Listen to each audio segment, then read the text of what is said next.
Hey Eurovision fans, it's Tom coming to you from Dublin and back for another Eurovision news update. There's just over 2 weeks until Eurovision starts. Lots of stuff is happening. I'm going to wade through the tarry mess of social media to bring you all the juiciest and most delicious stories from the past week. I'm going to get myself messy so that you don't have to. So let's kiki. So I'm filming this on Monday, April 24th. Tickets have just gone on sale, the second wave. Hopefully some of you have managed to get some tickets. I didn't even try. Honestly, the tickets this year are so expensive. I got one ticket for a live show of semi-final number 1. It cost me, I'm not even going to tell you how much it cost me. It was a disgusting amount of money. But I was actually looking back at 2017 when I went to Kyiv in Ukraine, and my standing ticket for both semi-finals and the final cost me around €300, and my single ticket for one semi-final in Eurovision this year is more expensive than that entire package. So just to give you an idea of how much more expensive it is this year. So yeah, as much as I'm enjoying the UK hosting, I'm very much looking forward to somewhere more cheaper next year. Okay, so let's get to some more Eurovision news. Big thing going on this week is drama in the Netherlands. So I never realized that the Dutch media had this side to them, but they've been absolutely and utterly laying into Mia, Nicolai and Dion Cooper pretty much solidly for the past week. I follow a few Dutch people on Twitter and they've been talking about how it's been incessant every single day, just making jokes about them and stories and whatnot. So in case you don't know, Mia, Nicolai and Dion Cooper, their performances in Eurovision concert and London pre-parties weren't received particularly well. There were some problems with the vocals in terms of harmonizing and also just being off key. Now obviously it's a pre-party, you don't get that much time. This is actually a good time to mention a tweet by Connor Donahue, who is the lead singer for Wild Youth, talking about how they only get 3 minutes to do a sound check at those pre-parties compared to in Eurovision where it's going to be 40 minutes, and obviously all the acoustics are going to be much better and they have a lot more technicians and whatnot. So yeah, the context of it's really important. It's a pre-party. It's like it's not the actual competition. But apparently the Dutch media have been laying into them really heavily, and now there's all this drama because Ila de Lange, who represented them in 2014, coming second with the Common Linnets. She's been criticizing Duncan because Duncan hasn't come out and put out a statement saying, I support Mia and Dion. They're very young artists and they've kind of been left to the wolves a little bit. So yeah, the whole thing is just a little bit unpleasant going on. So Avrotos, I don't know how to pronounce that by the way, if that is that correct, Avrotos, who is the Dutch broadcaster, came out with a statement. I have to admit, the statement wasn't particularly supportive. It wasn't like, yeah, we're going to be with Mia and Dia right to the end. We're going to do a Thelma and Louise and drive off a cliff for them. It was more like, you go off a cliff and we're going to distance ourselves from you. Yeah, it seemed more about they're trying to repair their reputation and just kind of protect themselves, saying, look, they're very inexperienced and whatnot. It wasn't great. I think they could have, the message can be more supportive, more please leave our artists alone. We are working on this. It's going to improve. It also seems like there's been more and more calls for a national final. Now, this isn't just because of Mia and Dion from what I've picked up from my Dutch Twitter friends. It seems to be like this has been a thing for a while now. People want to know what's going on with this secret committee of 6 people who seem to decide songs, or 6 or more people. Dutch people already wanted more transparency, and now with the song looking like it might not do too well, that's kind of added fuel to the fire. Personally, I think Netherlands has had incredible results since 2013. Like, they've been one of the top tier main best countries since 2013. Like 6 top 11 finishes in 8 contests. That is insane, plus a win, plus a second place. Like, they are literally one of the top tier. So yeah, first of all, it hasn't happened. Mia and Dion might actually pull a big underdog story and qualify. But then on top of that, even if they don't, it's still a great song. You know, you're not going to get right every single year. We saw last year Pia Marie in Austria. She also had vocal issues. I don't think they should throw out their system, but definitely if a lot of Dutch people are upset that there's no transparency and there seems to be a lot of kind of favors, like Duncan is giving the songs to his friends, etc. Yeah, that needs to be investigated and needs to be made a little bit more fair. That's not just who you know. It should be just on the merits of the song. When Netherlands had their national final, they didn't qualify like what, eight years in a row. I don't know if every one of those 8 years they had the national final, but yeah, look, let's face it, Netherlands used to suck real bad. So I don't think they should go backwards, but yeah, change would be good. Okay, we've also got the rehearsal schedule, so sorry it's a little bit hard to see. The first rehearsals, in case you don't know, this year are going to be behind closed doors, so that's April 30th, May 1st, May 2nd. Those ones are all going to be done and there'll be secrets. I presume the EBU will release a couple of photos, but we won't be able to see any video clips. Maybe they'll give us a couple of snippets, but it's largely going to be under wraps. I have a accreditation this year, so I won't be able to watch that.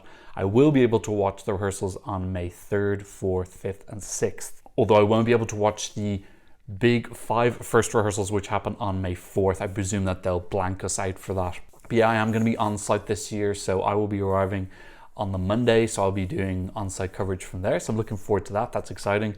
And before that, I'll just use the online accreditation to give you reviews and stuff of the rehearsals. But yeah, that rehearsal schedule coming out is exciting. This is one of the big steps we'll start to see now with these rehearsals. Who are the big surprisers? Who's bought like amazing staging? Who's up to their game? Whose vocals are amazing, etc. So yeah, this is an exciting time. I love seeing all the odds move around and all these dark horses emerge and big surprises and everything. This is a really exciting period, is this rehearsal period. Okay, another interesting tweet was from someone on Twitter who I follow called Thomas. He got all of the odds from the last 4 years from mid-April to see like how accurate they were. So let's go through them. There are kind of some interesting things here. So 2018, Netta, who ended up winning, was top of the odds, but she was very, very far ahead. 2.75 compared to second place was 7. So she was like real heavy favorite. She ended up not winning by that much. You can see that second place Fuego isn't even there. I believe it was down in kind of 20th, I think, 21st or 22nd. Yeah, that song didn't come alive until rehearsal. Another interesting thing there is Alexander Rybak being in 9th. And this is one of the big things this year people are talking about is, what is the relevance of being a previous winner? Does that help you or does it hinder you? Some people are saying it helps you because there's a familiarity, people love a previous win, etc. Personally, I think more people are going to look and say, oh, that person's already won before, I want someone different. So yeah, it's interesting to see which of them will happen. At the end of the day, the people who love the winner, they have more power because they can vote for them. Whereas people who don't want to that winner, all they can really do is abstain from voting, which is, I think, a little bit less powerful. But yeah, Senek in 6th, she didn't qualify. Bones in 4th, their staging was a little bit of a disaster. So yeah, look, odds all over the place. Things are going to change. Let's go to 2019. Again, Duncan Lawrence, the winner, was in 1st, but he didn't have too much of a lead over Scream, Sergei Lazarev. That top 4 is correct. Netherlands, Russia, Switzerland, and Italy. Did Sweden come 5th? I think Sweden did come 5th as well. Okay, so the top 5 was correct. So yeah, that year was pretty accurate. 21, Malta being 1st. Now this is the interesting thing about odds, because really odds are just a representation of people betting money. At the end of the day, if I had €1 million and I bet €1 million on Ireland winning, they will go to the top of the odds, because that's just the way the odds work. It's representative of how much money's been put onto it. And you know, we saw that with all the controversy in Malta, where allegedly they bet on themselves to make themselves first on the odds. But you can see this year is pretty open. Måneskin, who ended up winning, were actually 4th in the odd with only 7% chance of winning. So things can really change. There's a lot of countries this year who are currently sitting around similar odds, France and Spain, who could make that jump up if they just nail their staging. I think both countries have the potential to do that. I'm really seeing France as really the darkest of dark mirrors right now. And then last year, there was a huge wave of support for Ukraine. It was a little bit more obvious. They were top. Brividi ended up coming 6th. Cornelia Jacobs came 4th and Samurai came 2nd. So yeah, the top of the odds were pretty accurate, but the order does tend to be quite mixed around. So yeah, I don't think the odds ruin things. I don't think they're so accurate that when you look at it, it's like, oh, the whole show's being ruined. They largely follow the hype and the buzz that's on social media. So if you're on social media, usually the odds are going to match what you're seeing on there anyway. My advice is, if you don't want any spoilers with the odds, just don't check them the day before the final, because that's when they start getting really scarily accurate. Okay, another fun thing. I don't know there's that many funny things as today. I can only work with what I see online, so sorry about that.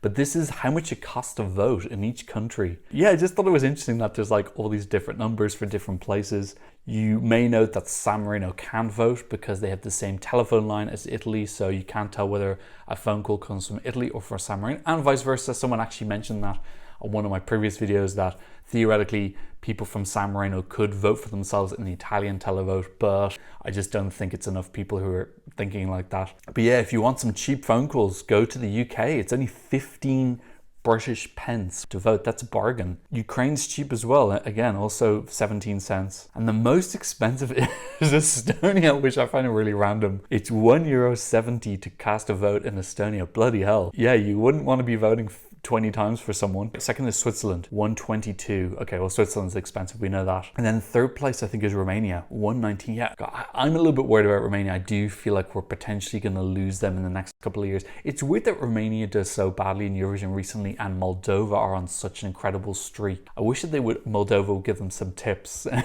how to kind of like fix themselves, because Romania is really on the outs. Oh, I do have one kind of small funny thing. Okay, so in case you don't know about Netta who won in 2018, she has this tradition where she says, I'll see you next year and she guesses the host next year and she always gets it wrong. So when she won, she said, I'll see you in Jerusalem, but we were in Tel Aviv. And then she said, I'll see you in Amsterdam, and we were in Rotterdam. And then she said, I'll see you in Rome, I think. But yeah, she gets it wrong every single year. There's a cute Instagram story where someone said to her, do not say the capital. It didn't work the first 4 times. And she's like, I'm gonna say it.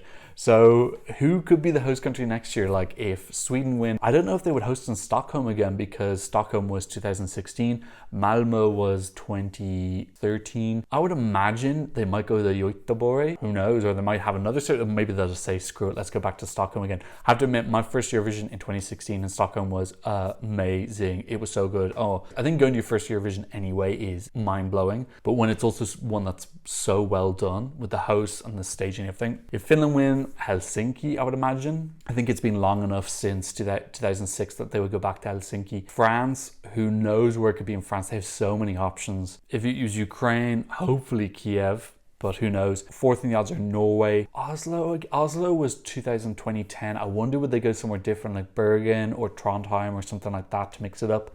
I'd imagine they go to Oslo because they've got more media stuff there. Spain's a big one, currently 5th in the odds.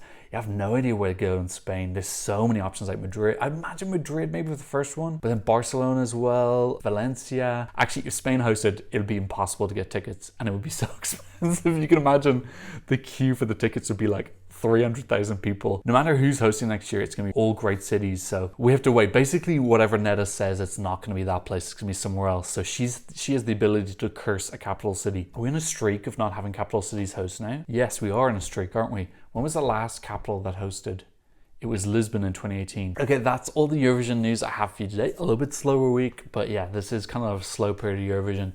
I can't make news for you, I can only report on it. So what did you think about all the Eurovision news? Leave a comment in the comment section down below. Don't forget to give me a thumbs up. If you like this video, I'll leave some more for you to have a peruse of. And thanks so much for watching. I'll see you in another Eurovision update video very soon. Goodbye. Blah, blah, blah, blah.